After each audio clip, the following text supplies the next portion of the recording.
Are these people now coming over? I'm looking at the figures. It's more or less double to what it was last year. That's the increase. But who are these people coming over? Well, the shocking report that we had over the weekend of that 4 in 10 of those who've come across in June and July of this year were Albanians is a wake-up call. Because what we're seeing is vast numbers of people coming from a country that people wouldn't regard as one where they're fleeing for fear and persecution. It's a country that's coming in or trying to apply to the European Union. It's where lots of people go on holidays. So we do know that. But we do have large numbers coming from Afghanistan, Iraq and Iran. And last year, on the research that we're doing, 10,555 people came from Iran, 8,000 came from Iraq, 7,000 come from Afghanistan.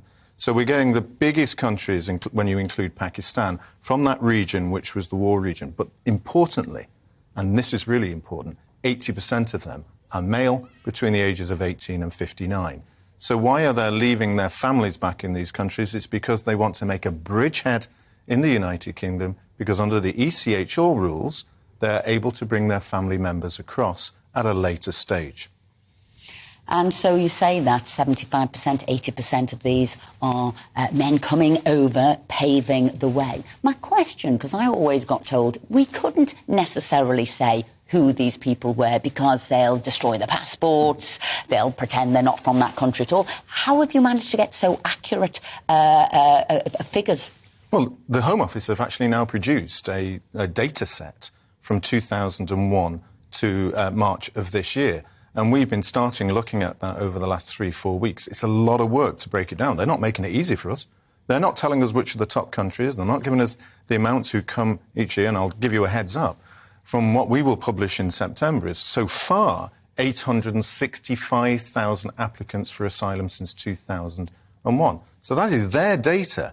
That ignores those who are escaping into the boats and not making applications, as we know happens. That ignores those who are coming across with the Albanians, who are slipping away, perhaps into criminality when we see the rising in numbers of Albanians in our court system and our prisons. So there is other numbers that are going to be there. And what we do need more clarity from the Home Office is actually really responding to our Freedom of Information request properly and accurately rather than hiding it. So we have to get these numbers secretly, as we did over the weekend. Now that we know there's a significant number who are economic migrants, they're not asylum seekers, do you think the mood will change? Do you think where people have said it's the lefty lawyers, having judicial reviews, the flight never went out there to Rwanda, were being not robust enough, do you think that might change people's views now and they might think the flights to Rwanda going to somewhere else where they can start a new life if they're economic migrants? Do you think the mood will change in the country? I think the mood has already changed significantly, and that is why you've seen both the contenders for the leadership of the Conservative Party have come out with strong, robust, in their view, arguments for controlling immigration. Sunak and Truss have done so because they know that if they don't do so, they're going to lose those voters in the red wall who voted for Brexit, control of our borders, and are not seeing it happen in real time.